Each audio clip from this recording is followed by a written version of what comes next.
करना था। अब मेरा है 1.5 years। I am government servant. 1.5 year आपका बीएड है? जी जी जी जी। ठीक जैसे है। मैं एमफिल हूँ अपने सब्जेक्ट में, ये 1.5 years है। अब मैं गवर्नमेंट सेक्टर में तो हूँ, लेकिन मुझे 1.5 years ही हुए हैं अभी। मेरे पास 3 साल का एक्सपीरियंस नहीं है। और आप लोगों ने एलिजिबिलिटी क्राइटेरिया में जो प्रीवियस पॉलिसी के अकॉर्डिंग है कि 3 साल का एक्सपीरियंस होना बहुत जरूरी है। आपका 3 साल का जो है वो उसमें आप के प्रमोशंस के लिए 3 साल जरूरी होंगे। आप उसमें अभी बैठ सकते हैं और फ्रेश के तौर पे भी आप अप्लाई कर सकते हैं, कोई ये आपका इशू नहीं, आप एलिजिबल हैं वैसे। सर मैं समझी नहीं, फ्रेश के तौर पे कैसे? मैं मैंने तो ऑलरेडी गवर्नमेंट सर्वेंट हूँ। मैंने कहा कि आपका प्रमोशन तो वैसे भी 3 साल के बाद होना है, आप एलिजिबल हैं, आप उसमें बैठ सकती हैं। इसमें बैठ सकती हूँ? जी जी प्लीज। उसमें 3 साल का एक्सपीरियंस जरूरी नहीं है? जब प्रमोशन होना कंसीडर चाहिए? होगा तो आपका उस तरह से होगा जो 3 साल आपके पूरे हो जाएंगे तब तक। अभी 1.5 साल हो गया है आपका, अभी 6 महीने टेस्ट में भी लग जाएंगे और 2-4 महीने उस तरह से आगे बढ़ेंगे तो आपका हो जाएगा, आप परेशान ना हो। सर तब भी 2 साल ही होंगे। तो जाहिर है जब होंगे तभी देंगे। हम्म। तो क्या कर सकते हैं आप बताएं। सर पॉलिसी में कोई हाँ, फ्लेक्सिबिलिटी है, कोई चेंज उसमें आ भी सकता है? पॉलिसी कि हमारे बनाते भी 1 साल तो लग जाएगा ना, क्या जो चैलेंजेस हमें आ रहे हैं तो जाहिर है जितने चैलेंजेस होंगे हम अपनी कमेटी में रखेंगे, उसके बाद इस तरह से तो होगा ना, वो भी जल्दी तो नहीं होगी ना। अगर आपके ये चैलेंज आ रहा है, हम तो समझते हैं कि हमारी पॉलिसी ज्यादातर लोगों को कवर कर रही है, आपको लग रहा है कि आपको नहीं कर रही, तो हम कोशिश करेंगे कि हम ज्यादातर बेनिफिट दे सकें।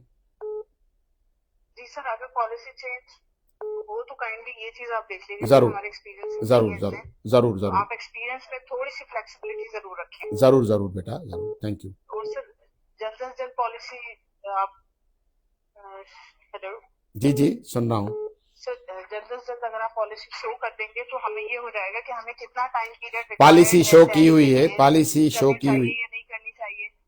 मैंने कहा पॉलिसी शो की हुई है, पॉलिसी कोई शो करनी नहीं है। आप अभी भी वेबसाइट पे जाएंगे, आपको पॉलिसी मिलेगी कि आप एलिजिबल है नहीं है। आप एलिजिबल हो गई, अब आगे आएगा आपका मरहला के आपको किस तरह से प्रमोशन मिलेगा, कहाँ पे मिलेगा, तो जाहिर है वो तो पाइपलाइन में चीजें होंगी, तो इंशाल्लाह वो भी हो जाएंगी। जी चलें, ठीक है। ठीक है, थैंक यू।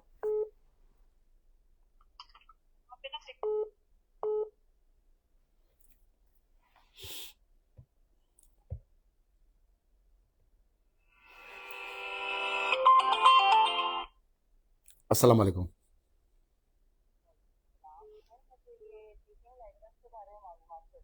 जी जी प्लीज।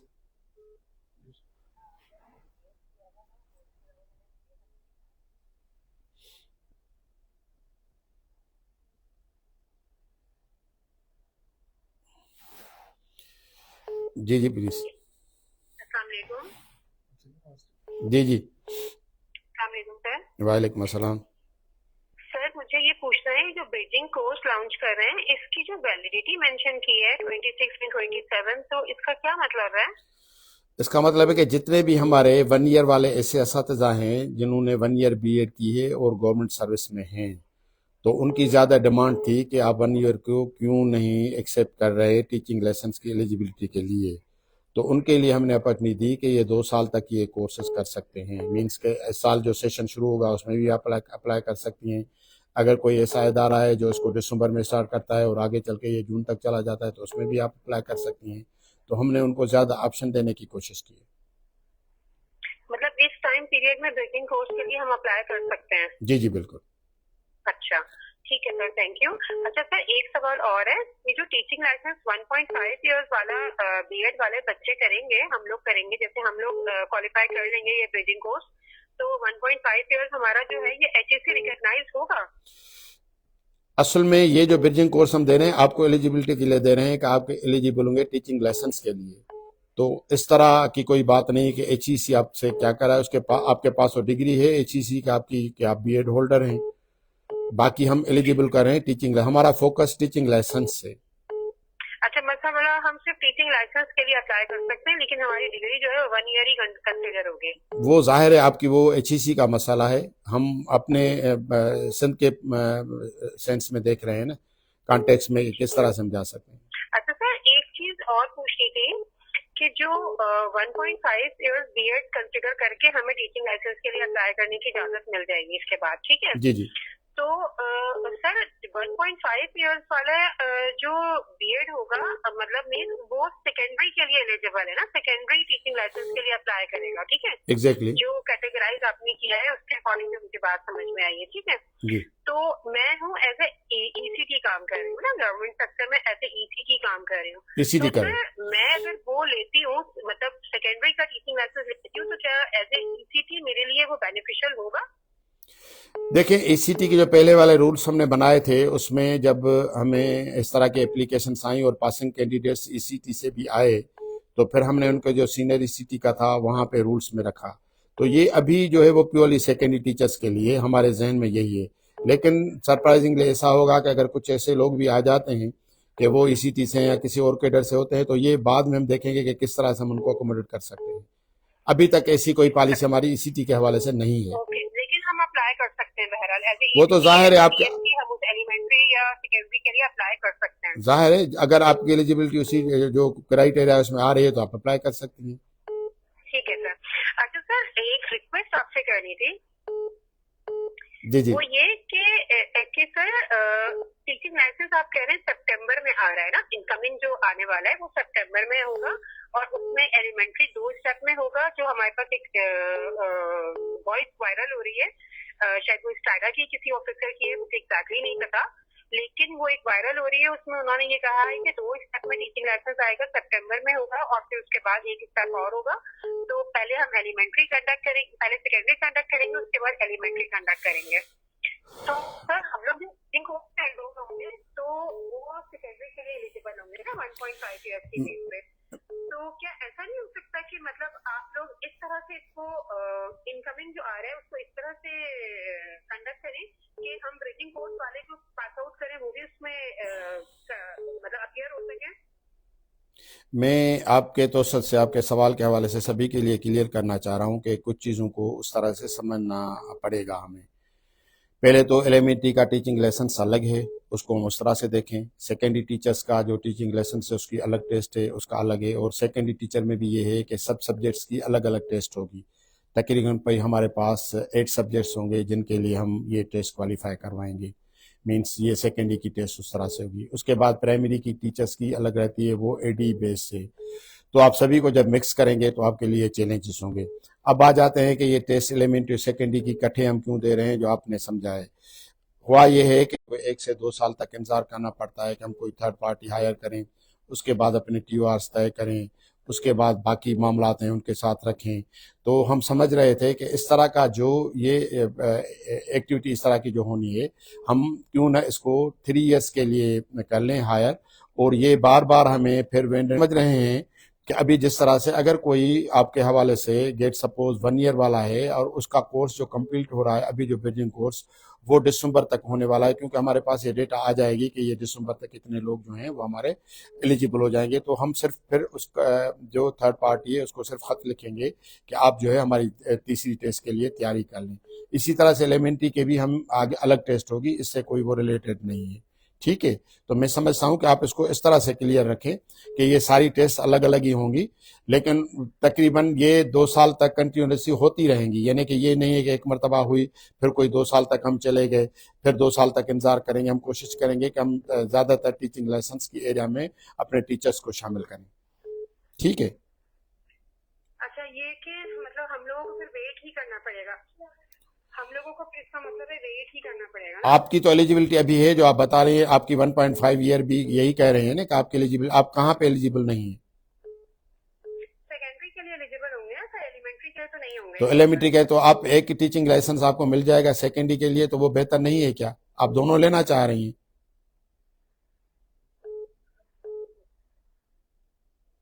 तो सर हम सेकेंडरी के लिए तो एलिजिबल हो जाएंगे ना, कर सकते हैं ना सेकेंडरी का? तो आप 1.5 ईयर हैं तो हो जाएंगी, कोई मसला तो नहीं है आपके साथ। ठीक है, तो आपके कहने का ये मतलब है कि सेकेंडरी वाला जब आएगा, जब भी आएगा तो हम उसमें अप्लाई करेंगे। एग्जैक्टली। आप कह रहे हैं कि जल्दी जल्दी आएंगे तो हम उसमें भी अभी आप एलिजिबल है, जो पहले फेज में आप निकल रहे हैं। अप्लाई कर सकते हैं। मैं अर्ज कर रहा हूँ कि आप तो पहले फेज में एलिजिबल हैं, तो आप तो परेशानी ना हो ना। जी। अच्छा सर, टीचिंग लाइसेंस टेस्ट, ये सॉरी, ये जो ब्रिजिंग कोर्स है ये अंदाजन कब तक लॉन्च करेंगे? कुछ इसका कोई आपसे वो क्यों ब्रिजिंग कोर्स आपको कब से स्टार्ट हो गई है? आपका ब्रिजिंग कोर्स से क्या ताल्लुक? जब आप एलिजिबल हैं तो आप उसका क्यों पूछ रही हैं? सर 1.5 नहीं हूँ ना, मैं तो 1 ईयर बीएड हूँ। मैं ब्रिजिंग कोर्स करके 1.5 ईयर्स का होंगी ना। आप अभी 1 ईयर वाली हैं?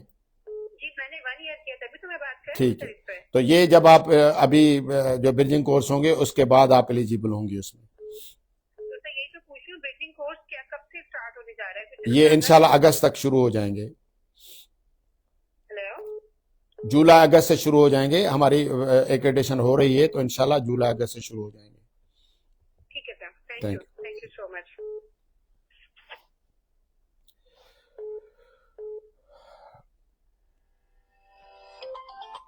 अस्सलाम वालेकुम। अस्सलाम वालेकुम। जी जी जी जी। वालेकुम अस्सलाम। सर पीएसटी पे गए और राजू फंडिंग का कोतला डिस्ट्रिक्ट बदीन जी मेरा साईं। सर एक बार दे और आई तो बस स्टॉप आ गए ना जी जी ॻाल्हायां थो दादा।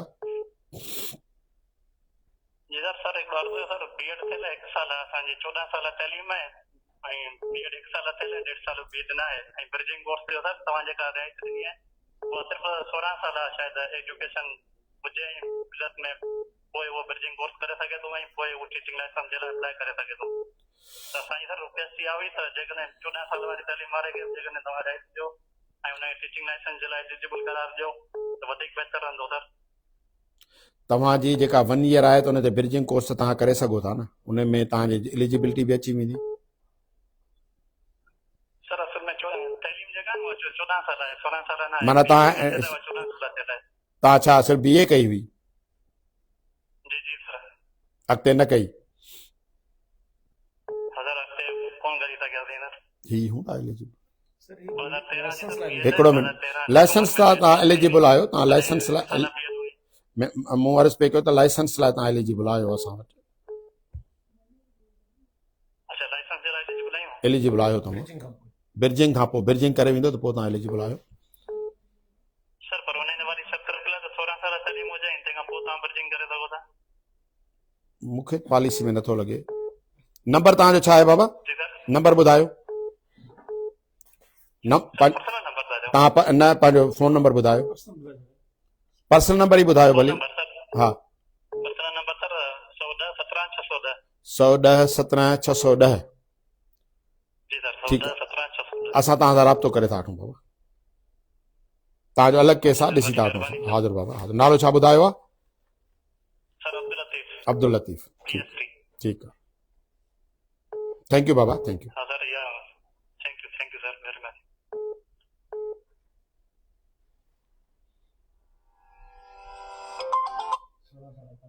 हेलो। अस्सलामुअलैकुम। वालेकुम अस्सलाम। सर ये जो एडिशनल कोर्स हो रहा है बीएड वालों का, जो 1 साल वाली बीएड है और टीचिंग लाइसेंस के लिए 6 माह के एडिशनल कोर्स हो रहा है, फिर उसका तरीके का प्रोसेस क्या होगा? बेटा उसका आप कहाँ से बात कर रहे हैं? सर मैं कराची से बात कर रहा हूँ। कराची से बात कर रहे हैं, तो कराची में कुछ ऐसे इदारे होंगे जो आपको ये कोर्सेज कराएंगे। वो जल्दी हम अपनी वेबसाइट पे दे देंगे कि उनके ये कोर्सेज हैं और उनके यहाँ ये इदारे करवा रहे हैं। अच्छा तो सर ये कब तक एक्सपेक्टेड होगा ये जुलाई से अगस्त तक इंशाल्लाह शुरू हो जाएंगे। जुलाई से अगस्त स्टार्ट हो जाएगा और ये 6 मंथ का होगा? जी जी। अच्छा सर इसमें ये सुनने में आ रहा है 2 साल तक वैलिड होगा, तो वैलिड से मुराद क्या मतलब ये हम कर लेंगे तो ये 2 साल तक चलेगा? वैलिड से मतलब यही था कि आप जैसे जो लोग इंटरेस्टेड हैं टीचिंग लाइसेंस में, तो वो कई ऐसे असातिज़ा थे तकरीबन जो वन ईयर की बीएड किए हुए थे ना, तो हम चाह रहे हैं उन सभी को उसी में शामिल कर लें। तो ये फॉर एवर नहीं है, लेकिन 2 साल तक आप इस फेज में आए नहीं तो अगले फेज में भी आ सकते हैं, फिर अगले फेज में भी आ सकते हैं। तकरीबन कोई 4 फेज इस तरह के होंगे। हम कोशिश करेंगे कि सभी को शामिल कर लें। अगर मिसाल अभी आप बाहर गए हैं, कोई छुट्टी है या आप कोई इस मजबूरी की वजह से इस टाइम नहीं अप्लाई कर सकते हैं ना किसी कॉलेज में या किसी इदारे में, तो अगले साल भी आप एलिजिबल हैं कि उसमें कर सकते हैं। यही कहने का मकसद है। लेकिन सर हम करना चाह रहे हैं ताकि हम टीचिंग लाइसेंस में अप्लाई कर सकें। बिस्मिल्लाह। क्यों कर रहे हैं टीचिंग लाइसेंस? सर इसके लिए क्योंकि मैं जॉब में हूँ ना, जेएसटी टीचर हूँ, आगे प्रमोशन के लिए जरूरत पड़े या उसके लिए जरूरत पड़े तो जाहिर है टीचिंग लाइसेंस लेना है।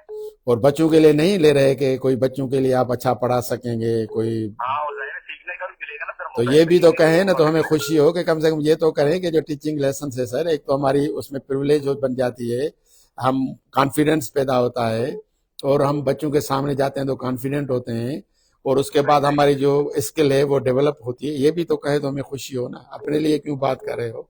नहीं नहीं सर, ऐसा नहीं है सर, मैं तकरीबन 20 साल से इस प्रोफेशन से वाबस्ता हूँ। और ये आपकी लाइव भी चल रही है, हमारे पास रिकॉर्ड भी हो रही है आपकी बात। जी सर, कल 20 साल से मैं इस प्रोफेशन में वाबस्ता हूँ। अभी मुझे सरकारी जॉब में आए हुए 4 साल हुए, मैं तकरीबन 16 साल से प्राइवेट इदारों में पढ़ा रहा हूँ, ग्रेट, बड़े बहुत बड़े इंस्टीट्यूट में पढ़ा चुका हूँ। माशा, मैंने 2003 में बीएड किया और जबरदस्त, मैं उसको अप्लाई कर रहा हूँ प्राइवेट स्कूल के अंदर। अब मैं गवर्नमेंट स्कूल के अंदर अप्लाई कर रहा हूँ। जबरदस्त। क्या नाम बताया आपने? सर मेरा नाम है एजाज एजाज, काजी बात कर रहा हूँ। एजाज काजमी। जी जी। नंबर बता दें, फोन नंबर अपना यार। 0300 244 24 58। चलो हमारी टीम 54 जी 58। 58। हाँ दोबारा रिपीट कर रहा हूँ, 0300 जी जी 244 जी जी 2458। 2458। Okay okay, thank you Ejaz, thank you, चलो सही है sir, thank you sir, thank you, information देने की। Thank you. ओके।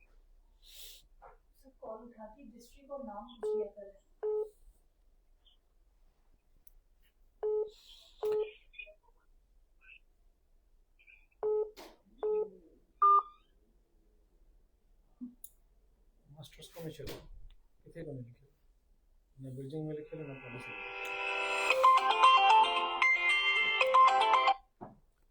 अस्सलाम वालेकुम।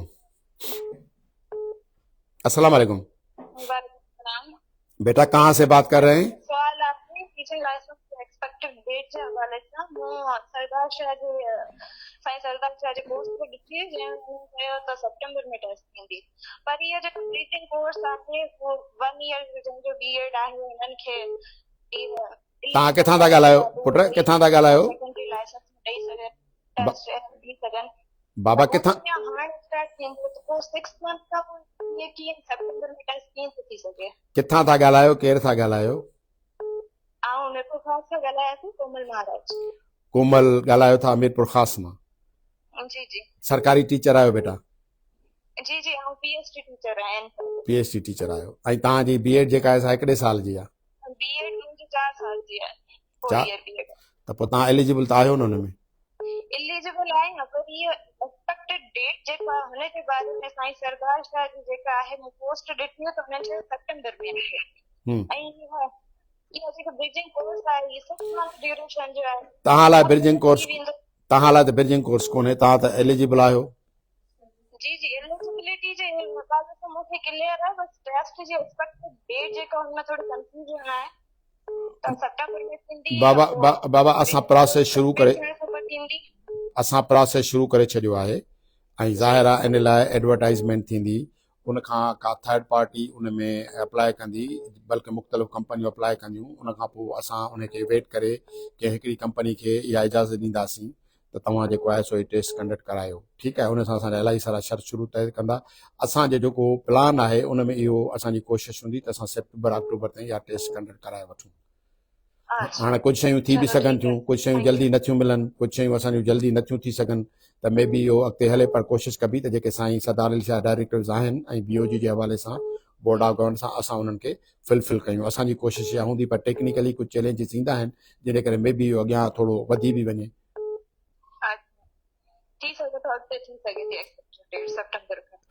ठीकु आहे बेटा, थैंक यू। तव्हां चओ जेको तव्हां चओ था त ही अस्सलाम वालेकुम। हेलो अस्सलाम वालेकुम सर। वालेकुम अस्सलाम। सर मां एजाज अली ॻाल्हायां पियो। एजाज अली किथां था ॻाल्हायो? एजाज अली जी सर, अलहमदुलिल्लाह सर। सर को कुछ क्वेरीज हुई असांखे। किथां था ॻाल्हायो एजाज अली? जी जी सर। किथां था ॻाल्हायो? सर मां नवाब शाह खां ॻाल्हायां। नवाब शाह खां ॻाल्हायो था जी। सर इहो सवाल इहो हुयो त मां जेएसटी आहियां। जेएसटी आहियो? मूं वटि 1.5 बीएड आहे। ठीकु। ऐं मुंहिंजो 6 साल जो टीचिंग एक्सपीरियंस आहे। ठीकु। 6 साल प्लस आहे। सवाल इहो आहे त छा मां ही जेका सेकेंडरी वारी टेस्ट अचे पई लाइसेंस जी, त हिन में एलिजिबल त आहियां, पर छा हिन टेस्ट पास करण खां पोइ मूंखे ग्रेड 16 यानी एलिमेंट्री स्कूल टीचर में प्रमोशन मिलंदो या न मिलंदो? बाबा तव्हांजो जेको प्रमोशन हूंदो उहो तव्हांजो सेकेंडरी स्कूल टीचर ते थींदो। अच्छा सर। जी सर मतलब हींअर मां JSC आहियां त हींअर जेको सेकेंड ईयर लाइसेंस वठंदुमि त उन खां बाद में मां प्रमोट थी वेंदुमि। तव्हां प्रोमोट थींदो इंशाल्लाह। असांजी कोशिशि हूंदी जेके बि टीचिंग लाइसेंस होल्डर आहिनि उहे असांजा 16 ग्रेड में अची वञनि। इहो सिंध गवर्नमेंट जी पॉलिसी आहे। असां अॻे बि उन पॉलिसी खे फॉलो कयो आहे, हाणे बि असां उन पॉलिसी खे फॉलो कंदासीं। सर तव्हांजो आवाज़ ड्रॉप थी वियो सर। मूं अर्ज़ु पियो कयो बाबा त असांजे सिंध गवर्नमेंट जी इहा पॉलिसी आहे त जेके बि टीचिंग लाइसेंस होल्डर हूंदा उन्हनि खे 16 ग्रेड ॾिनो वञे घटि में घटि, ऐं 16 ग्रेड जिथे जिथे बि तव्हांजे प्रमोशन जो एरिया हूंदो त असां उनखे प्रमोशन खे अपग्रेड कर, मतिलबु जेकॾहिं तव्हां 14 में आहियो 9 में आहियो वाट एवर, त तव्हांजो असां ग्रेड खणी 16 ताईं खणी अचूं तव्हांखे। इहो सिंध गवर्नमेंट जी पॉलिसी आहे। सही सर सही। न सर हिन में कुझु इहो त माना फर्स्ट कयो जीअं मां JSC आहियां त मां एलिमेंट्री स्कूल टीचर आहियां, ठीकु आहे सर।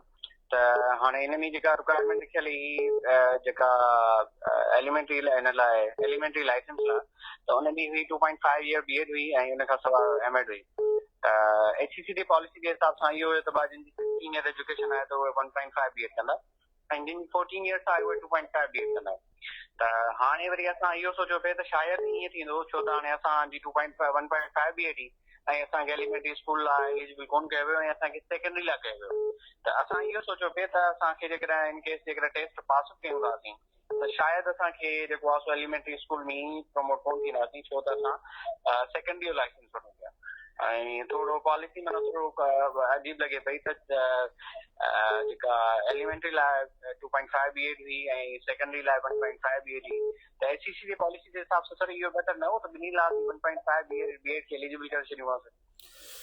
ॾिसो चवण जो मतिलबु त जेको तव्हां हींअर JST आहियो, असांजी जेका ई टीचिंग लेस जेका एलिजिबिलिटी तव्हांजी आहे उहा तव्हांजे सेकेंडरी टीचर लाइ बीहे थी पई, ऐं असांजे सेकेंडरी टीचर में बि जेको टेस्ट जी एरिया हूंदी उहा तक़रीबन कोई 8 सब्जेक्ट्स ते हूंदी, छो त सेकेंडरी ते जेके पढ़ायो वञनि था सब्जेक्ट्स उहे तक़रीबन कोई असांजे जेका आहे आइडिया या जेको असांजी वर्किंग आहे त 8 सब्जेक्ट्स ते असां टीचिंग लाइसेंस वारा या टीचर्स हायर कयूं था पिया, जंहिंमें तव्हांजी जेट सपोज साइंस जा सब्जेक्ट्स आहिनि, तव्हांजी इंग्लिश आहे, मैथ आहे। त उन हवाले सां असांजी हीअ जेका तव्हांजी टेस्ट हूंदी सा हूंदी तव्हांजे 8 एरियाज़ में थींदी, ठीकु आहे। जॾहिं तव्हां क्लियर कंदो त असां कोशिशि कंदासीं त जेके बि तव्हां 14 ग्रेड जा माण्हू आहियो, चाहे प्राइमरी टीचर्स आहियो या तव्हां सेकेंडरी टीचर्स आहियो मीन्स JST आहियो, त तव्हांखे असां प्रोमोट करे तव्हांखे 16 ग्रेड में एज सेकेंडरी स्कूल टीचर करे खणी अचूं।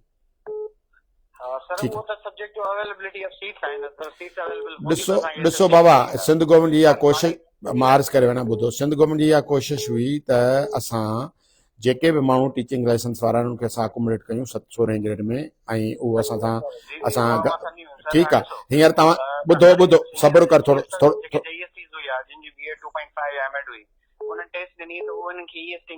प्रमोशन मिली वियो, ठीकु आहे सर। त हाणे असांजो इहो जेकॾहिं आहे त असां एलिमेंट्री स्कूल जे टीचर में प्रमोट न थींदासीं। तव्हां ॿुधण लाइ तयारु न आहियो न, तव्हां ॿुधण लाइ तयारु न आहियो। ऐं अर्ज़ु थो कयां, तव्हां ॿुधण लाइ तयारु न आहियो न, ॿिए जी ॻाल्हि ॿुधंदव त सम्झंदव न। चवण जो मतिलबु आहे त तव्हांजा जेतिरे बि जेके टीचर्स एलिमेंट्री टीचर्स जे लाइ जिन क्वालिफाई कई टेस्ट असांजी, तव्हां चओ त पोस्टूं कोन हुयूं, सभिनी खे अकोमोडेट कयो वियो न कयो वियो? पोइ तव्हां कहिड़ो सवाल था इहो सॼो? तव्हांजो इहो सवाल ई मुनासिबु कोन्हे न। तव्हां जॾहिं टीचिंग लाइसेंस टेस्ट क्वालिफाई बि कोन कई आहे ऐं तव्हां एॾो अॻिते निकिरी वञी था सोचो त पोइ अलाए छा थींदो, त ॿारनि लाइ त कुझु सोचींदा करियो। जेके ॿार तव्हां वटि आहिनि त उन्हनि जो बि तव्हां ते हक़ थो थिए न। असां त चऊं था भई तव्हां ॾियो टेस्ट ॾियो, तव्हां क्वालिफाई कयो, उन खां पोइ ज़रूरु तव्हांखे अकोमोडेट कयो वेंदो। सिंध गवर्नमेंट कॾहिं बि अहिड़ी का ॻाल्हि कोन कई आहे त कॾहिं टीचर जे मफ़ाद खे अॻिते न वधायो हुजे। ठीकु आहे, ओके, थैंक यू।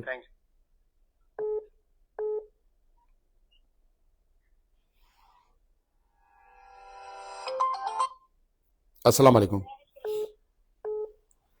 हेलो, अस्सलाम वालेकुम।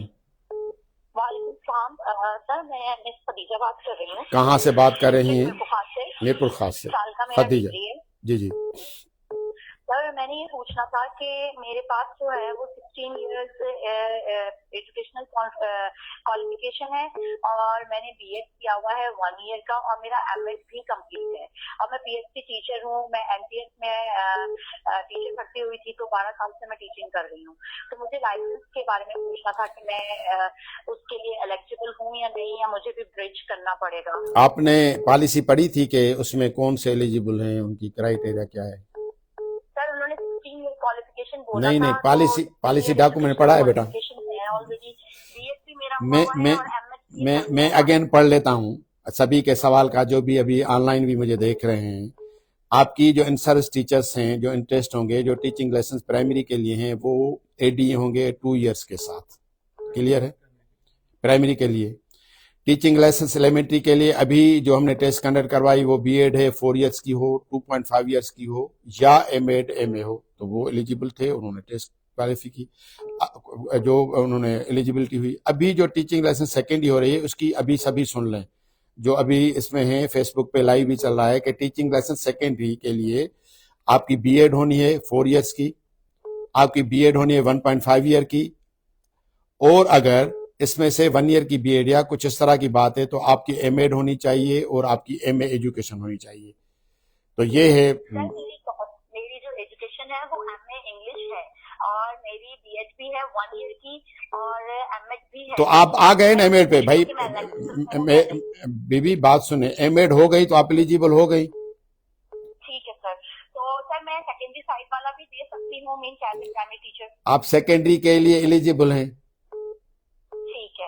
और सर मेरा लास्ट ईयर प्राइमरी का मैंने दिया था, लेकिन मुझे उसके लिए ना डिस्क्वालीफाई कर दिया गया। मैंने फॉर्म फिलअप किया था, तो मैं ये पूछना चाह रही हूँ कि उस वक्त आप लोगों की पॉलिसी अलग थी क्या इसके लिए? अभी मैं फिर अगेन रिपीट करता हूं, अगर गौर से सुनेंगी, अपनी बात को जहन से निकाल के मेरी बात फोकस सुनेंगी तो आपको समझ में आ जाएगी। सभी के लिए अभी जितने भी हमारे असातिज़ा 4 इयर्स बीएड रखते हैं या 1.5 बीएड रखते हैं या ये नहीं सब एमएड रखते हैं और एमए एजुकेशन रखते हैं, दे ऑल आर एलिजिबल। ठीक है? Okay sir, thank you. Okay.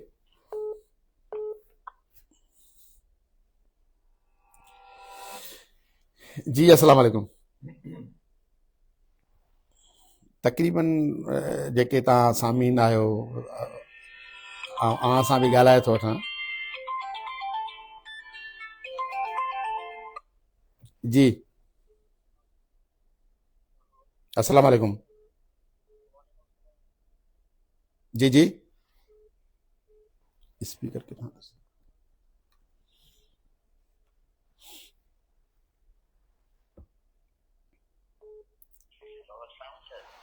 वालेकुम अस्सलाम। लुकमान ॻाल्हायां थो, जीएसटी डिस्ट्रिक्ट कठुआ। जी जी लुकमान। सर मुंहिंजो सुवाल इहो आहे त जेकी टीचिंग जी टेस्ट थिए थी, हिन हिकिड़ी थी बि आहे, हिन में जेको असेसमेंट जो सिस्टम आहे, जेको कॉन्टेंट नॉलेज खां अलावा जेकी पेडागॉजिकल स्किल आहे, उनजी असेसमेंट में को ख़ातिर ख़्वाह अहिड़ो वाज़े नज़र न आयो पई टेस्ट में, जो उनजी क्वेश्चन जी असेसमेंट जो तरीक़ेकार थोरो वाज़े सां क्लियर करे ॿुधायो छा हुयो, कीअं तरीक़ेकार हुयो? बेटा जेको तव्हांजी हिकिड़ी कंटेंट जो पार्ट हुयो, हिकिड़ो तव्हांजो पेडागाजी जो पार्ट हुयो।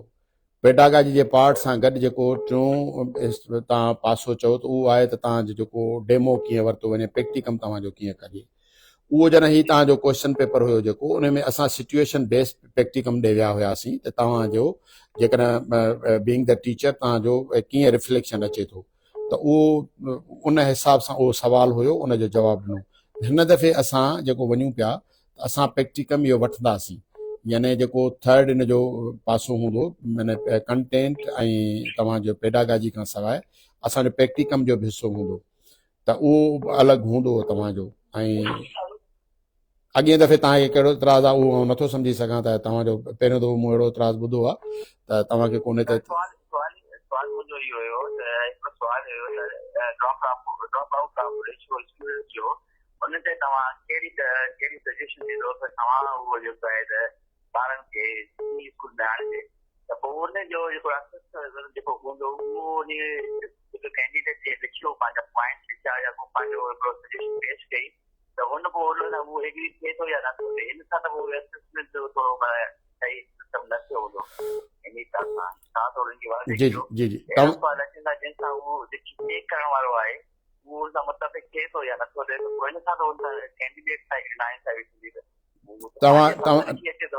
तव्हांजो चवणु आहे त कीअं कंदो ओपनर क्वेश्चन हुनजे असेसमेंट जो तरीक़ोकार कीअं रहंदो तव्हां हिनखे कीअं ॾिसो पिया तव्हांजो चवणु आहे त जेको प्रैक्टिकम लाइ सवाल पुछियो वियो तव्हांखे उहो न पियो लॻे त उहो मुनासिबु सवाल आहे ईअं था चओ न तव्हां छा था चओ सर तव्हांजो चवणु आहे त जेको प्रैक्टिकम लाइ सवाल पुछियो वियो जेको सिचुएशन एनालिसिस या उन ते जेको रिफ्लेक्शन हुयो टीचर जो बीइंग द टीचर उहो तव्हांजो सवाल ई मुनासिबु न हुयो तव्हांजो चवणु ईअं आहे न सवाल त सही हो सवाल लिखण पंहिंजी सजेशन ओपनर क्वेश्चन हो लिखी सजेशन वो अगले जेको चेक करण वारे खे सिचुएशन वणे थी या नथी वणे उहो डिपेंड करे थी माइंड ते छा उहो मार्को ॾे थो या नथो ॾे इहो जेको जस्टिफिकेशन नथी ॾे त अगरि उहो एग्री थिए थो ॾे थो नथो ॾे त पोइ हुन त पंहिंजे हिसाब सां सुठी सजेशन लिखी त उनखे न वणे त पोइ उनखे मार्क्स न मिलिया पोइ इहा असेसमेंट इन हिसाब सां मुंहिंजे ख़्याल में सही न हली तव्हां इनखे जस्टिफाई कयो सर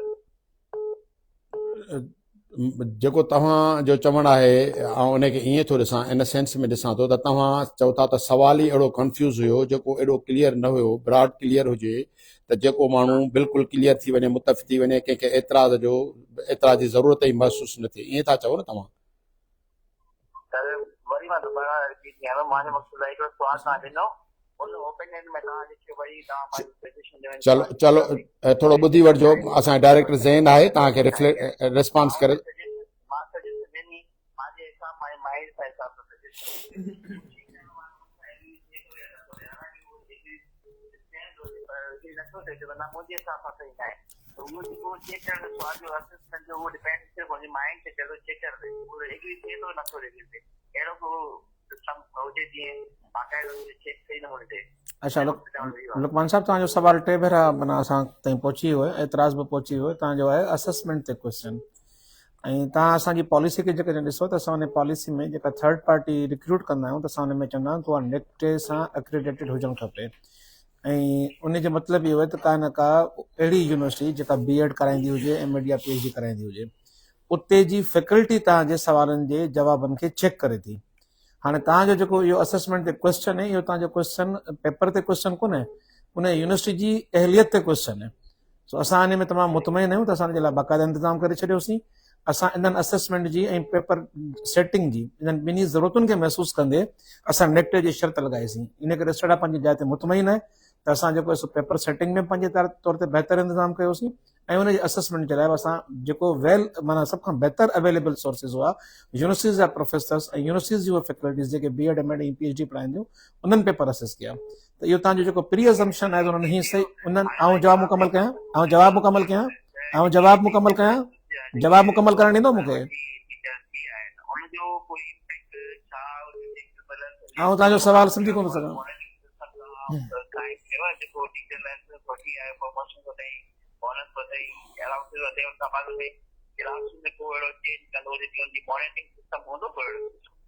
मुंहिंजा जानी तव्हां जेको सवाल करियो था तव्हांजो असेसमेंट ते सवाल आहे तव्हां हुन मां मुतमिन न थिया त अहिड़े क़िस्म जो सवाल ई न हुजणु खपे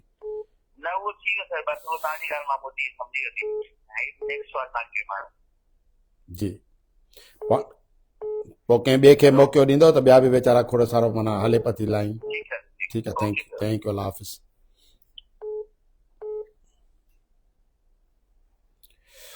जी अस्सलाम वालेकुम वालेकुम अस्सलाम किथां था ॻाल्हायो केरु था ॻाल्हायो जी केरु था ॻाल्हायो बाबा हेलो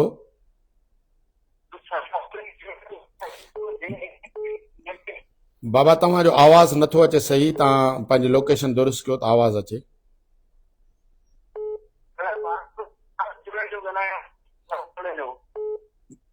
बाबा तव्हांजो आवाज़ सही न पियो अचे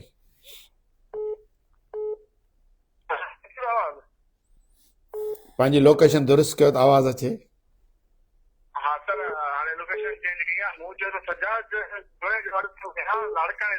सजाद जुणे जो किथां थो ॻाल्हाईं जो तुंहिंजो आवाज़ नथो अचे सही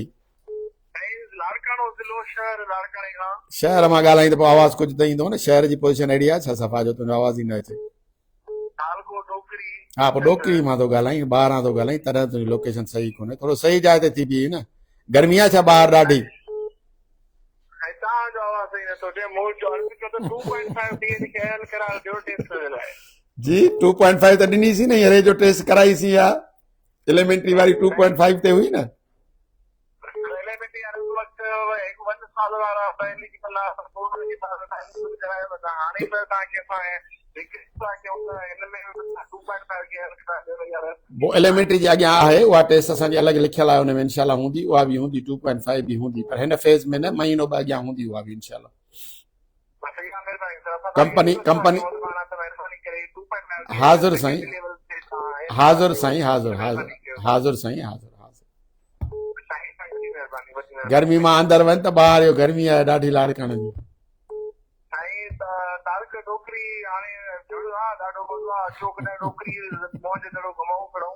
चलो ठीकु आहे, थैंक यू।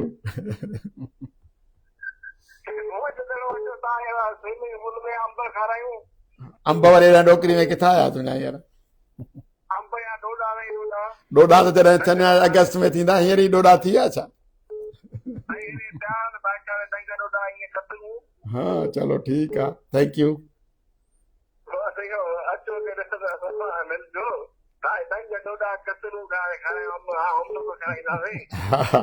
आहे कुझु बि कोन्हे डोकरी में, न को अंब आहिनि न को डोडा आहिनि, मूं डोकरी ॾिठी आहे।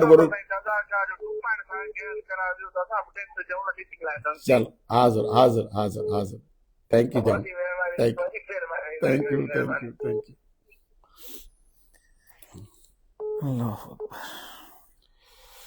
अस्सलाम वालेकुम, अस्सलाम वालेकुम। सही 110 तव्हांजूं कॉल्स आयूं आहिनि जेके मिसिंग में वयूं आहिनि, मिस्ड कॉल 110। हाणे इहो ॿियनि खे टाइम दोस्त नथा ॾियनि।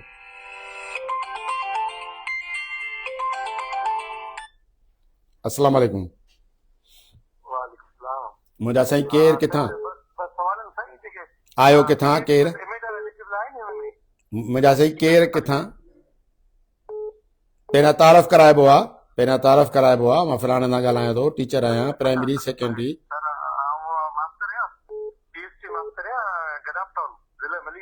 मास्टर आहीं PhD ऐं गडाब मां। हा जी, नालो छा अथई? नालो छा अथई? नालो छा अथई? अब्दुल मजीद। जी साईं अब्दुल मजीद, ॿुधायो हाणे। हा ॿुधायो।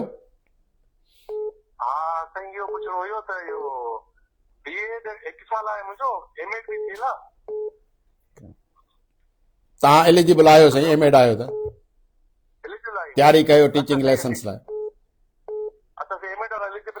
तयारी कर वञी साईं, तयारी कर अब्दुल मजीद साईं, तयारी कर। जी जी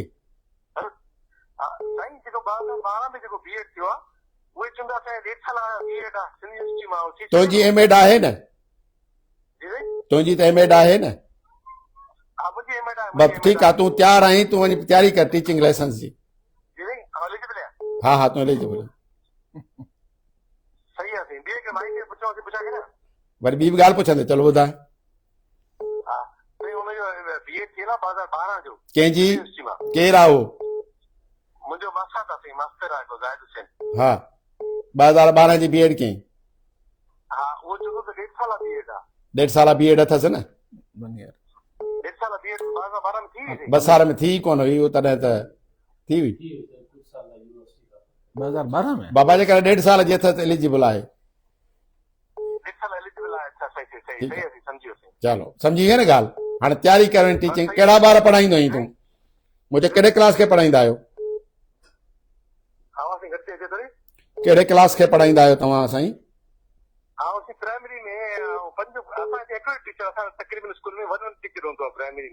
वन टीचर सॼे स्कूल खे? सॼे गडाब में ॿार घणा आहिनि तव्हां वटि?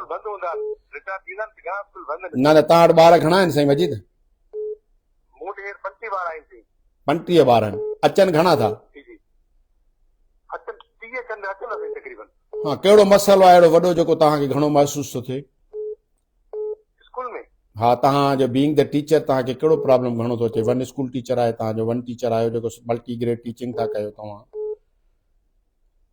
वन टीचिंग में इशू वॾा तेरी ॻाल्हि थी असांजो बिल्डिंग में शिफ्ट स्कूल आहे मुंहिंजो। हा हेलो जी जी मां ॿुधां थो तव्हांखे।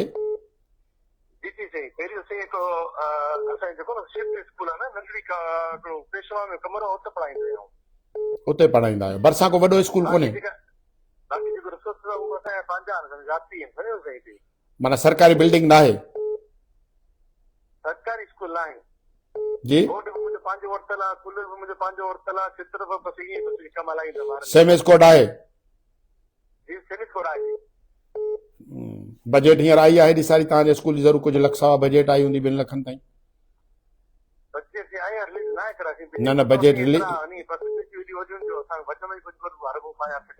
जी अरे बजट हींअर तव्हांजे स्कूल खे त मिली हूंदी न बाबा? बजट मिली आहे, बजट से कट रहा है असांजे केरु नथो कट रहा है न। एसएमसी यूज़ कंदो ई न? एसएमसी में कोदा एसएमसी सी मसलो इहो त आडेकार अचनि था हू 10,000 घुरनि था, 13,000 सालाना बजट आहे। 13,000 कीअं? घटि में घटि बि यार 20,000। मतलब घुसी करे पाण पाण कारो करणो आहे असांखे। न न मजीद ॻाल्हि ॿुधो न साईं, तव्हांजी बजट हर साल प्राइमरी जी पोइ बि 25,000 खां मथे त एसएमसी ईंदी आहे। 25,000 खां मथे त एसएमसी ईंदी आहे न जानी। 13,000 ॿुधो 13,000 तो अकाउंट ही कौन खोल रहा है वाला है? छा अकाउंट उठो अथई पंहिंजो? एसएमसी जो न न अकाउंट मूं त एक्टिव करायो ई न आहे न। एसएमसी अकाउंट कोन्हे? एक्टिवेट कौन करायो बस? एसएमसी अकाउंट आहे मूं एक्टिवेट न आहे करायो। मुंहिंजो साल 2024 में। चलो ठीक है बाबा, ठीक है, थैंक यू। जी ठीक है, थैंक यू बाबा। मेहरबानी मेहरबानी मेहरबानी। Okay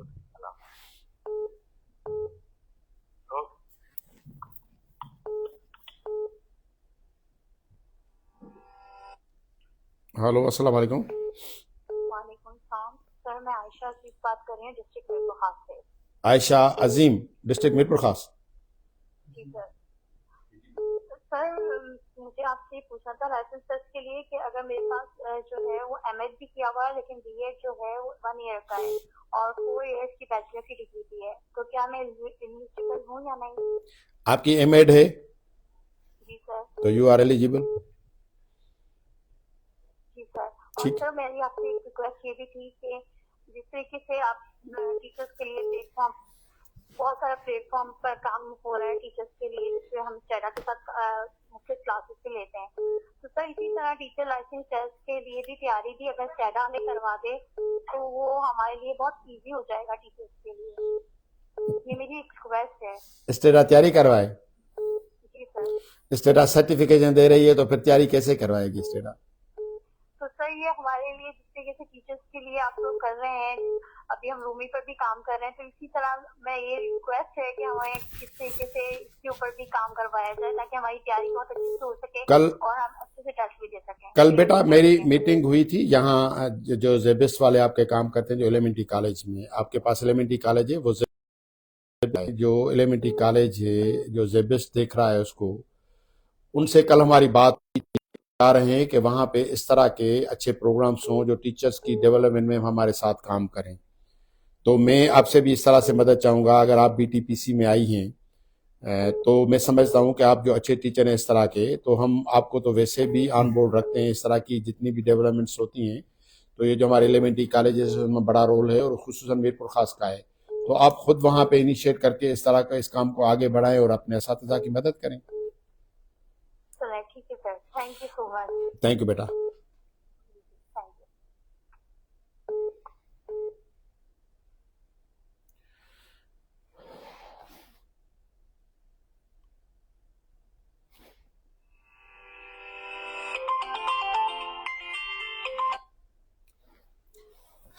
U. वालेकुम अस्सलाम।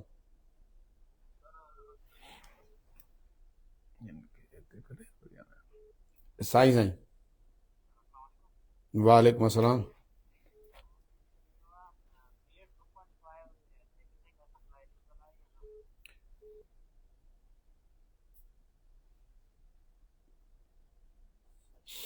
जी जी,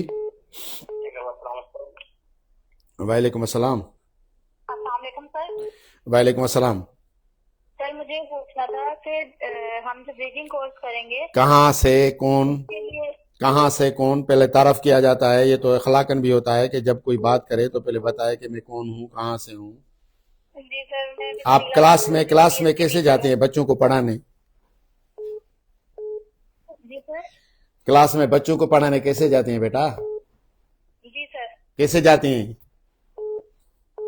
सर असल में आपके लिए लाइन बोर्डिंग गेट जा रही थी, इसलिए मैंने कहा फटाफट सवाल पूछ लूं पहले, ऐसा ना हो लाइन डिस्कनेक्ट हो जाए। तो इसी तरह से होता है कि जल्दी जल्दी क्लास में जाना है कि भाई फिर मुझे किसी और क्लास में जाना है, इसीलिए जल्दी कर लूं। सुकून से बंदा बात करे बच्चों के साथ जी जी कहीं जी पे भी। Sorry sir. चलो अब तारफ करवाएं। मेरा नाम सैयद रसूल बख्शा है और ईडी स्टेडा में स्टेडा से बात कर रहा हूँ। जी सर। सर मैं अनिला बात कर रही हूँ, मैं पीएचडी टीचर हूँ कहाँ? कोरंगी जोन से। कोरंगी से। जी बेटा। जी सर। सर मुझे ये पूछना था कि मैं ग्रेजुएट हूँ, यानी मैंने बीए किया हुआ है और 1 साल का मैंने बीएड किया हुआ है। जी तो मुझे ये पूछना था कि ब्रीजिंग कोर्स हम कर सकते हैं, टीचिंग लाइसेंस के लिए अप्लाई कर सकते हैं या मास्टर डिग्री होना जरूरी है? नहीं, आप जो ब्रिजिंग कोर्स से आप कर सकती हैं और उसमें सिर्फ ये आपको एक मसला आएगा कि ब्रिजिंग कोर्स हमारा जो होने को जा रहा है वो हम कोशिश कर रहे हैं कि जुलाई अगस्त से हम इदारों में शुरू करवा दें, मीन्स हम उनको एक्रेडिटेशन दे दें। तो हो सकता है कि ये आपके जब कोर्स शुरू हो उसी वक्त हमारी जो टीचिंग लाइसेंस की टेस्ट हो तो एक शुरू हो जाए। तो आप सबके लिए, क्योंकि ये प्रोग्राम अभी लाइव भी जा रहा है, मैं सबके लिए अगेन दुरुस्त कर लेता हूँ अपने आप को भी, सभी के सहूलत के लिए आपके तोसत से, कि ये सभी के लिए कि इस मरतबा जो हम जो थर्ड पार्टी हायर करने जा रहे हैं, जो टीचिंग लाइसेंस टेस्ट कंडक्ट करवाएगी, वो 1 साल के लिए नहीं है या एक फेज के लिए नहीं है, बल्कि ये कंटिन्यूस प्रोसेस होगा। मीन्स ये ऑनगोइंग हमारा सिलसिला होगा। जिस तरह से आपके कोर्सेज गेट सपोज आपके दिसंबर में पूरे हो जाते हैं, तो हम उस वक्त लिखेंगे उनको कि अभी हमारे पास एक ग्रुप तैयार है और आप ये टेस्ट कंडक्ट करवा लें। तो अभी जो टेस्ट होंगे सितंबर अक्टूबर में जो होने, हो सकता है उस वक्त आपकी ये क्लियर ना हो जाए, लेकिन आगे फिर दिसंबर जनवरी में भी इंशाल्लाह ये इस तरह के जो टेस्टिंग होंगी वो शुरू होंगी, तो उसमें आप अप्लाई कर सकते हैं। ठीक है, बहुत शुक्रिया। Thank you sir. Thank U.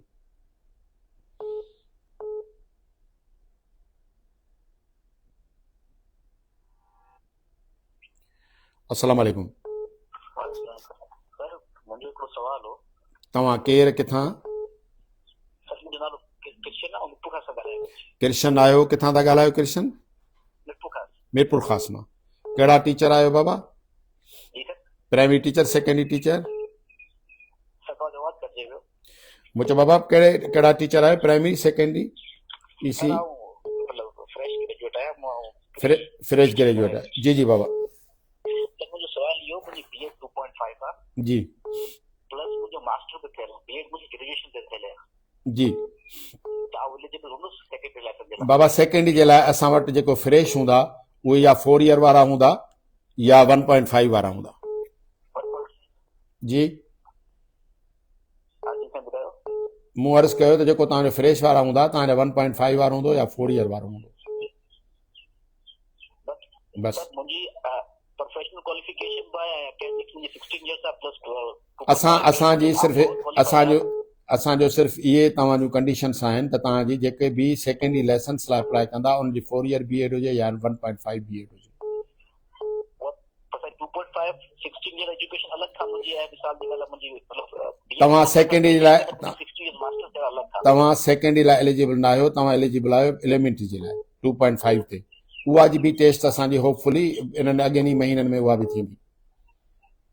अच्छा तो सर मतलब इनमें छो कोन वही सघां, मुंहिंजो सवाल इहो आहे त जेको सेकेंडरी जी टेस्ट आहे उन जे लाइ असांखे 1.5 ऐं 4 ईयर वारी बीएड रिक्वायरमेंट, छो त जेके असांखे माण्हू घुर्जनि था सेकेंडरी स्कूल्स लाइ उन्हनि जी स्पेशलाइज़ेशन जेका आहे सा स्पेशली इन्हनि सब्जेक्ट्स ते हूंदी ऐं उहा 1.5 में रिक्वायरमेंट आहे।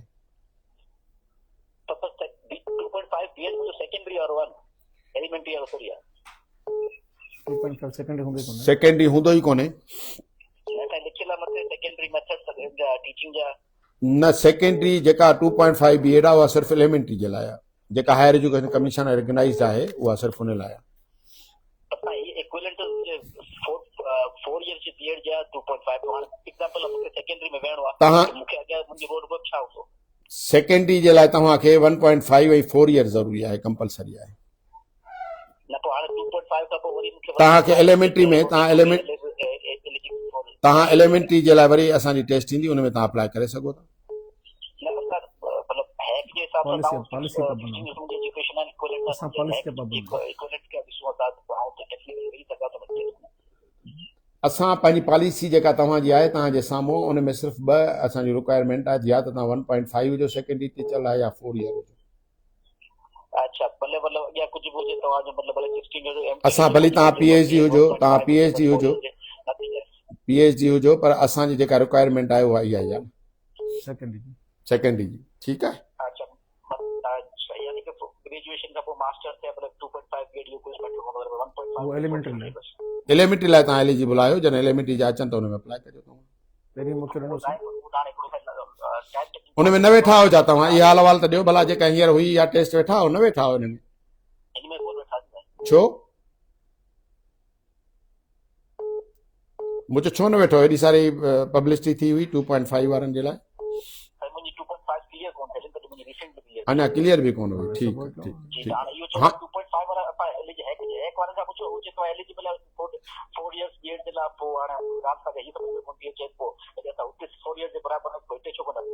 असांजी पॉलिसी में 1.5 ऐं 4 इयर्स जी आहे पॉलिसी। तव्हां हुन में वेहंदो त असां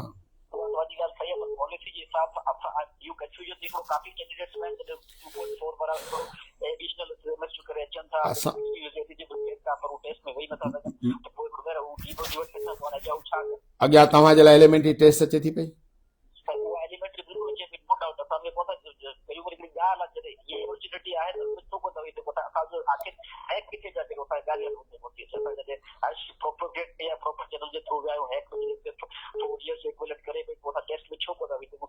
असांजा जेके सब्जेक्ट्स आहिनि न जानी, उहे मोस्टली जेके कवर कनि था उहे असांजा सब्जेक्ट सेकेंडरी वारा सेकेंडरी कवर कनि था, ऐं बीए जेका एलिमेंट्री आहे एलिमेंट्री 4 इयर्स के सेकेंडरी टीचर्स एलिजिबल कयो। बिकॉज ऑफ दैट उन्हनि में जेके सब्जेक्ट्स पढ़ाया पिया वञनि उहे जेका HEC जी बि गाइडलाइन हुई, उन में उहे स्पेशली सेकेंडरी खे फोकस कनि पिया, पेडागाजी खे।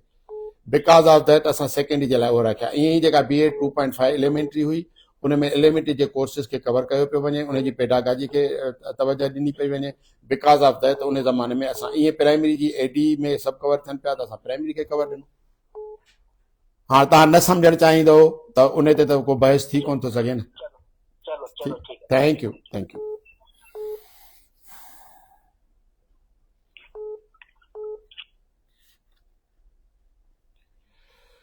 अस्सलाम वालेकुम। वालेकुम सलाम सर। गुलाम सरवर मुझे सवाल हुयो टेस्ट सिलेबस के बारे में। गुलाम सरवर जैकबाबाद खां सिलेबस हुयो साॻी सेकेंडरी में सिलेबस सेम ही हूंदो या चेंज कयो? न सही से कीअं हूंदो, प्राइमरी जो ॿारड़ो एलिमेंट्री जो ॿारड़ो अलॻि आहे पढ़ाइणो।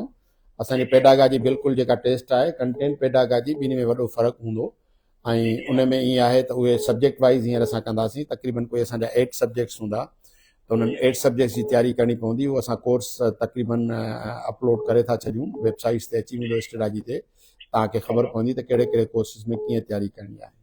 ठीकु आहे। ॿियो सर पासिंग क्राइटेरिया कीअं? लास्ट टाइम इहो त कंटेंट में 50% खणणो हुयो ऐं पेडागॉजिकल मां बि असांखे 50% खणणो हुयो। हाणे ओवरऑल 50 खणणो आहे? न ओवरऑल 50 कोन्हे खणो। हाणे तव्हांजे लाइ वरी अञा प्रैक्टिकम बि हूंदो, त छो त अॻिए दफ़े जेको असां कयो पिए त प्रैक्टिकम असां न कराए सघियासीं। उहे असां प्रैक्टिकम जेको हुयो सो रुॻो पंहिंजे क्वेश्चन जे ज़रिए तव्हां खां पुछियो हुयो। पाण प्रैक्टिकम बि हूंदो जेको तव्हांखे किथे न किथे पंहिंजो डेमो बि ॾियणो पवंदो, जेको तव्हांजो अंडर ऑब्जर्वेशन ईंदो। उन खां पोइ उन जूं मार्किंग हूंदियूं। जो BEd में लेसन प्लानिंग हूंदी आहे, तव्हांखे यादि हूंदो, त ईअं प्रैक्टिकम बि थींदो। ठीकु आहे। हा इहो काइंडली ॿुधाइजो त टेस्ट 3 पार्ट हूंदा, टिननि में 50 ओवरऑल खणणो आहे? एक्ज़ैक्टली ईअं ई हूंदो। ऐं उहो जेको आहे सो वक़्तु वक़्तु जेके शयूं ईंदियूं तव्हांजे असांजे वेबसाइट ते ईंदियूं वेंदियूं। ऐं असां कोशिशि अॼु असां वेठा आहियूं पाण ईअं, जेके अॼु कुझु सवालनि जा जवाब मिलनि था ऐं वरी नवां सवाल पैदा थियनि था, त पाण ईअं वेहंदा रहंदासीं, हिक ॿिए सां ॻाल्हाईंदा रहंदासीं, जीअं असां सभिनी जी जेका क्लियरिफिकेशन आहे सॼी सम्झी थींदी आहे। जी जी सर लास्ट क्वेश्चन हुयो ब्रिजिंग कोर्स जे हवाले सां। हाणे सितंबर महीने में तव्हां टेस्ट कंडक्ट करायो, त डेट 1 ईयर BEd आहे वो एलिजिबल आहे या पहले कोर्स कंदो बाद में एलिजिबल थींदो? बिल्कुल पहिरियां कोर्स क्लियर कंदो, कोर्स कंदो न बल्कि कोर्स क्लियर कंदो। ऐं उन में हिन दफ़े हिकिड़ी असां अगेन अगेन उहा शइ रिपीट थो कयां त असां हिन दफ़े इहा ॻाल्हि कई आहे मिनिस्टर साहिब जे डायरेक्टर साईं सरदार अली शाह जा डायरेक्टर्स हुया त ज़्यादा खां ज़्यादा तव्हां टीचिंग लेसन से माण्हुनि खे इन्वॉल्व कयो। त पोइ सेक्रेटरी साहिब जन इहा पॉलिसी ठाही आहे ऐं उन्हनि जो इहे डायरेक्टर्स हुया असांखे साईं ज़ाहिद अब्बासी साहिब जन जा। त तव्हां कोशिशि कयो त हिन दफ़े जेका teaching lesson G testing company आहे उहा जेका हायर कयो उहा हिकिड़े साल या हिकिड़े उन फेज़ लाइ न हुजे पर उनखे ऑनगोइंग प्रोसेस ॾियो, घटि में घटि 3 सालनि जो। 2 साल त उनखे ॾेई छॾियो, 3 साल जेको ॾियो उहो तव्हांजो परफॉर्म बेस ते ॾियो, जेका उनजी परफॉर्मेंस सुठी हुजे त उनखे 3 साल ॾेई छॾियो। ठीकु आहे। त हाणे मतिलबु जेके जॾहिं तव्हां हिन लाइ न थींदा त डिसंबर में बि असां डिसंबर जनवरी में सिर्फ़ु सिंपली ख़तमु ईंदो त भई हाणे ॿार तयारु आहिनि, तव्हां महिरबानी टेस्ट कंडक्ट करायो त जल्दी थी वेंदी। ठीकु आहे, घणो इंतज़ारु करिणो न पवंदो।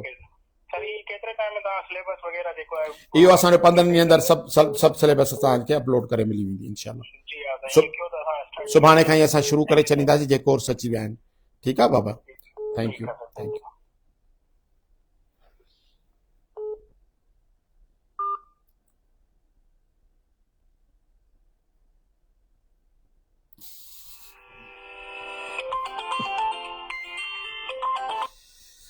अस्सलाम वालेकुम। अस्सलाम वालेकुम बाबा, आवाज़ अचे थो? जी सर जी, लाइसेंस पास टीचर पियो ॻाल्हायां। रिमेनिंग प्रमोशन जे लाइ साईं खे अर्ज़ु कयोसीं। कल्ह तव्हां वटि मीटिंग हुई दोस्तनि जी। सर इन जे हवाले सां डीपीसी वग़ैरह जे लाइ कोशिशि कयो ताकि तव्हांजो केतिरो पीरियड खुटल हुयो बाबा? जी सर, तव्हांजो पीरियड केतिरो खुटल हुयो हुन मां? सर मुंहिंजो पीरियड तक़रीबन 3 महीना खुटल हो अञा ताईं या हाणे पूरो थी वियो आहे? न सर, उहा डीपीसी जेका अप्रैल में वेठी न, पोइ उन टाइम 3 महीना खुटे पियो। हिन टाइम मुंहिंजी सर्विस आहे 2 साल 8 महीना। 2 साल 8 महीना? जी सर जी। अञा 4 महीना खुटा पिया अथई त पोइ डीपीसी देरि सां कराई त तुंहिंजो कमु थी वञे न, वरी रहिजी वेंदे। सर जुलाई में मूंखे थी वेंदा तक़रीबन 13 जुलाई ते 2 साल पूरा थी वेंदा। तक़रीबन थी वेंदे न, वरी जे कराईंदासीं वरी एक्टिंग ते प्रमोशन मिलंदी, वरी तूं असांखे चवंदे साईं मूंसां त नाहक थी वियो, तंहिंजे करे असां करायूं जुलाई में। छा ख़्याल आहे? सर जुलाई में करायो त बहितर आहे, पर हाणे तक़रीबन टाइम बि घणो थी वियो आहे। न टाइम त तुंहिंजो त थिए ई कोन थो बाबा। ॻाल्हि ॿुध, तुंहिंजो जेकॾहिं डीपीसी साईं हनान शेख साहिब ॾाढो बरजुस्तो आहे, उहो करे बि थो। गुज़ारिश कई अथई सेक्रेटरी साहिब खे, उहो करे बि वठे। तोसां त मसइलो हुयो वरी तुंहिंजो पीरियड खुटल हूंदो। बिल्कुलु बिल्कुलु थींदो, पर कोशिशि कयो जेतिरो थी सघे जुलाई में थी वञे, जुलाई खां लेट न थिए। जुलाई में कयूं या जुलाई खां पहिरियां कयूं, इहो मूंखां पुछ ॿुधाए न। सर जेतिरो थी सघे जल्दी थिए। जेके दोस्त असांजा वेठा आहिनि असांखां पहिरियां ई, जिन जा 3 साल पूरा नहीं। तो त मूंखे फोन ते चयो हुयो त साईं हल मुंहिंजे ऑफिस खे त साईं जुलाई खां अॻे न कराइजो, मुंहिंजो प्रमोशन रहिजी वेंदो। न सर, मां फोन ते तव्हांखे कोन चयो। हाणे जुलाई में था करायूं। जुलाई खां वरी अगस्त न हलियो वञे। चलो ठीकु आहे बाबा, थैंक यू जानी, थैंक यू, सदाबाद हुजो, थैंक यू। किथां ॻाल्हायो पिया तव्हां ॿुधायो? सर डिस्ट्रिक्ट घोटकी खां प्राइमरी स्कूल टीचर उस्ताद इरशाद अली मलिक साईं। हाँ, घोटकी खां। जी सर जी। ठीक है, थैंक यू बाबा, थैंक यू।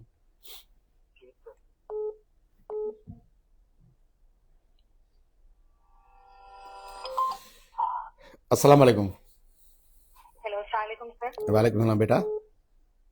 जी सर, मैं अच्छा, मतलब अगर टीचिंग लाइसेंस मस्ट है कि नहीं, ये पूछना चाहती हूँ। टीचिंग लाइसेंस अगर लेना है आपको, आगे जाना है और आप अपने आप को अच्छा टीचर समझ भी रही हैं और सबूत भी देना चाह रही हैं, तो फिर तो टीचिंग लाइसेंस जरूरी है। सारी दुनिया कह रही है कि टीचिंग लाइसेंस टीचर्स का अपना मयार होता है, वकार होता है।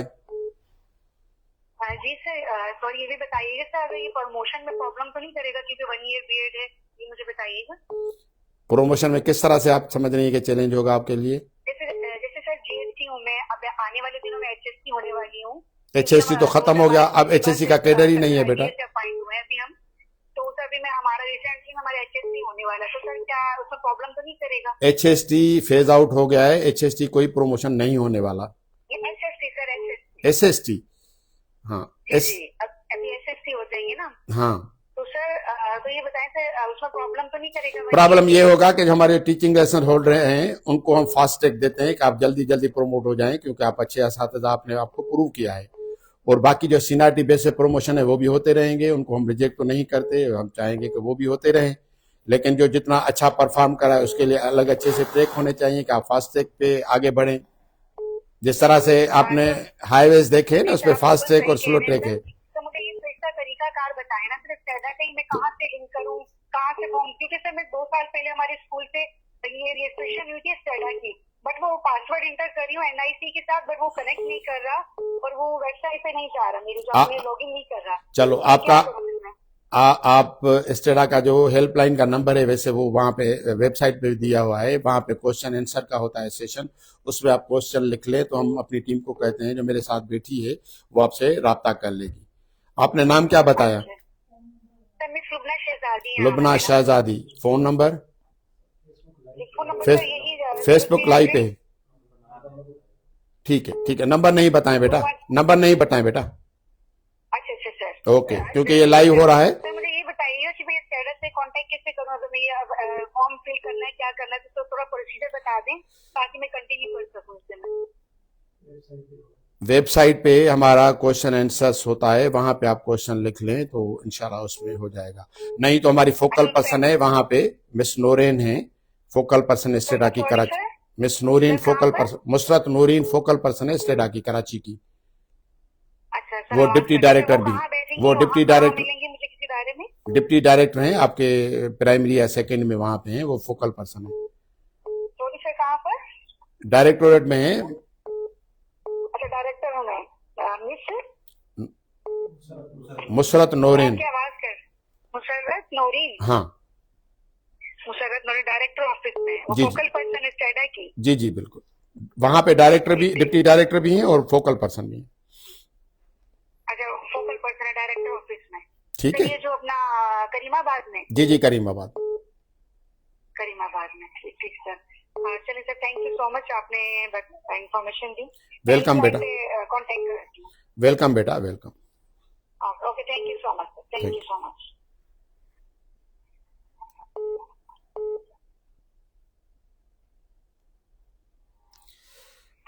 अस्सलाम वालेकुम। वालेकुम अस्सलाम। सर अयाज है तो मीरपुर खास खां। अयाज है तो मीरपुर खास खां। जी सर। हुकुम कयो साईं। सर टीचिंग लाइसेंस के बारे में ब्रिजिंग कोर्स जो कुछ करणो त स्टार्ट करेगा। स्टार्ट जुलाई अगस्त खां थींदो। तव्हां मीरपुर खास में ज़ेबिस वारनि सां असांजी ॻाल्हि ॿोल हली आहे, जेको एलिमेंटरी कॉलेज आहे तव्हांजो, उन्हनि असांखे रिक्वेस्ट मोकिली आहे, उन्हनि खे असां परमिशन बि ॾियूं था पिया, त उहे ब्रिजिंग कोर्स कराईंदा ऐं तव्हांजो जुलाई अगस्त खां उहो शुरू थी वेंदो इंशाल्लाह। ठीक है सर, वॾी महिरबानी, वॾी महिरबानी। Thank U.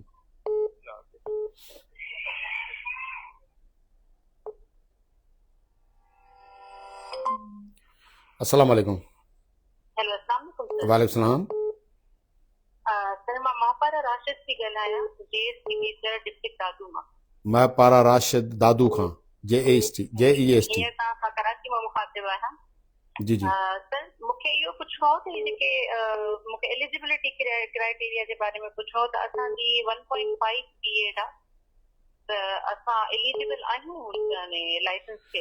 बिल्कुल तव्हां आहियो, 1.5 वारा बिल्कुल एलिजिबल आहिनि बाबा। ऐं सर मूंखे ही थोरो सम्झ में न पियो अचे त जेको ही एलिमेंटरी ऐं सेकेंडरी टीचिंग लाइसेंस जे हवाले सां ॻाल्हि हले थी, उन में मूंखे थोरो कंफ्यूजन हुयो।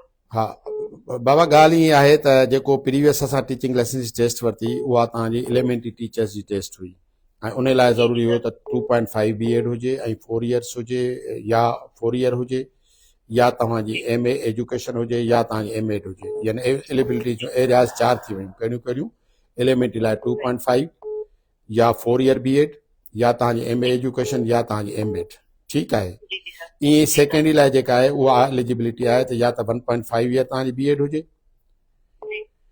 या तव्हांजी 4 ईयर BEd हुजे, या तव्हांजी MA एजुकेशन हुजे, या तव्हांजी MEd हुजे। ठीकु आहे। इन्हनि चइनी मां जेका बि हिकिड़ी टाइटल तव्हां वटि आहे, it means you are eligible. ठीकु। सेकेंडरी टीचर्स जेके आहिनि उन्हनि जी हींअर जेका टेस्ट कंडक्ट थियण वञे थी उहा तव्हांजी नॉर्मल टेस्ट खां थोरी अॻियां हूंदी। सेकेंडरी टीचर्स में असांजा मुख़्तलिफ़ सब्जेक्ट्स पढ़ाया था वञनि मथीं लेवल ते न। त उन में तव्हांखे साइंस जा टीचर बि खपंदा, तव्हांखे मैथ जा बि खपंदा, तव्हांखे इंग्लिश जा बि खपंदा। त उन में हींअर तव्हांजूं 8 एरियाज़ हूंदियूं जंहिं मां तव्हांजी टेस्ट कंडक्ट थींदी। तव्हां पंहिंजो जॾहिं फॉर्म फिल कंदो त उन में वरी असां खां तव्हां खां पुछियो वेंदो त तव्हां कहिड़े एरिया में पंहिंजो SST जो लेसन वठणु था चाहियो, सेकेंडरी टीचर जो। ठीकु आहे, उन में तव्हां ॿुधाईंदो त मुंहिंजी फलाणी एरिया मुंहिंजी आहे जंहिंमें मुंहिंजी स्पेशलाइज़ेशन आहे, उन में तव्हांजी उन में टेस्ट कंडक्ट थींदी। ठीकु आहे, थैंक यू।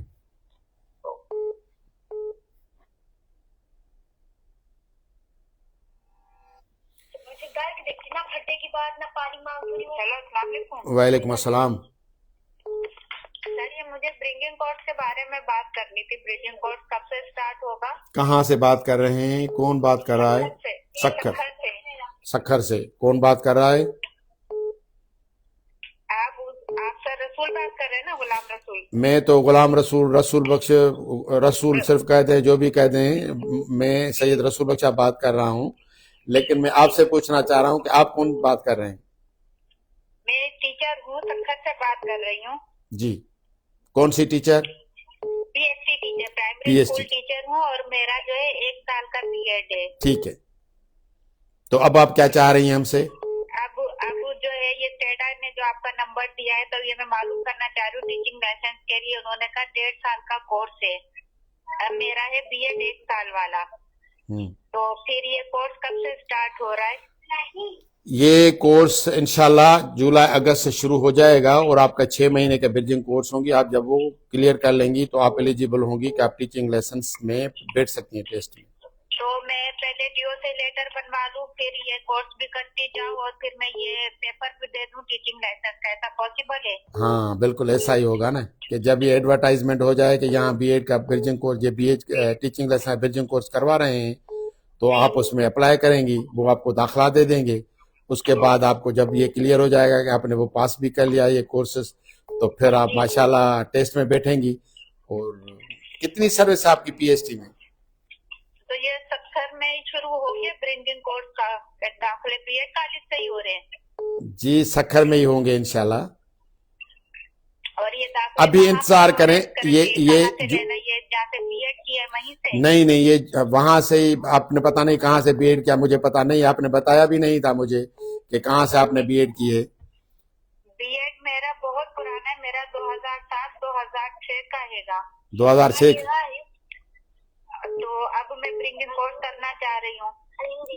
कौन सा कोर्स? ब्रिंगिंग कोर्स जो है, अब हाँ। ये कब से स्टार्ट है? अब मुझे इसका प्रोसेस कैसे होगा? ये ज्यादातर एलिमेंट्री कॉलेज में होना है, और हो सकता है कोई और इदारा भी करवाए, तो वहाँ आप अप्लाई करेंगी तो आपको दाखिला दे देंगे। सही। और फिर जब मैं टीचिंग लाइसेंस का भरूँ तो मैं सबमिट करवाऊँ? अभी नहीं भर सकते, जब आप वो पास कर लेंगे तब भर लेंगे आप। ठीक है, थैंक यू। Thank you.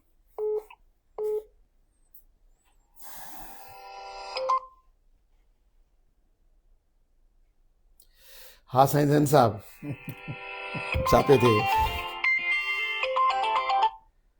अस्सलाम वालेकुम।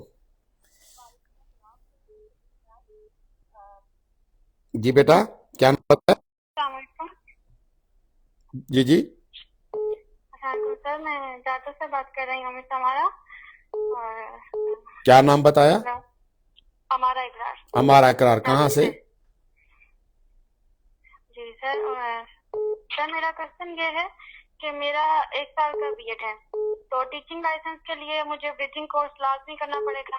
जरूर करना पड़ेगा। टेस्ट का जो सेकंड फेज है वो सितंबर में एक्सपेक्टेड है, तो फिर मुझे क्या टेस्ट में अप्लाई करने के लिए नेक्स्ट फेज का वेट करना पड़ेगा, या फिर टेस्ट रीशेड्यूल होने के चांसेस हैं? हाँ, हम ये चाह रहे हैं कि जितने भी ऐसे असातिज़ा हैं हमारे ऑनरेबल असातिज़ा, उनके लिए हम जल्दी दूसरा जो टेस्टिंग का फेज हो वो भी जल्दी कर लें। तो इसलिए हमने जो कंपनी हायर करने जा रहे हैं अभी टेस्टिंग के लिए, उसको हमने 2 साल के लिए और 1 साल अलग उनको परफॉर्म बेस पे कर, यानी कि 3 साल के लिए वो एक ही कंपनी हायर कर रहे हैं। तो जैसे आपके कोर्स करीब आ जाएंगे पास होने के, तो हम उनको गुजारिश कर लेंगे कि आप जल्दी टेस्टिंग कंडक्ट करवा लें। जी थैंक यू सर। और सर एक और सवाल मुझे पूछना था कि जैसे मैं एक वर्किंग टीचर हूँ, तो ये जो ब्रिजिंग कोर्स है ये 6 महीने का कौन सी टीचर हैं आप? तो इसके लिए ऑनलाइन क्लासेस होंगी या वर्क फिर नहीं, वो वीकेंड पे भी हो सकती हैं, फिजिकल क्लासेस अटेंड करनी पड़ेंगी? फिजिकल करने पड़ेंगे, और हो सकता है कि वो वीकेंड पे भी हों और आपके जो हैं वो शाम के टाइम पे भी हों, इवनिंग में भी हों। जी सर, ये हो जाए तो बहुत अच्छा हो जाएगा। ठीक है, थैंक यू, थैंक यू।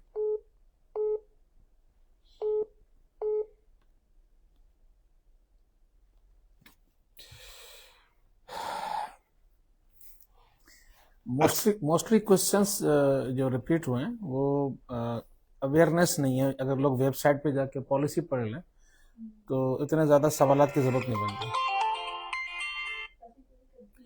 जी जी, अस्सलाम वालेकुम। जी हेलो जी जी, अस्सलाम वालेकुम sir, my name is Fazal Niyaz. Fazal Niyaz. GST already काम कर रही हूँ, बीपीएस 14। कहाँ पे? जी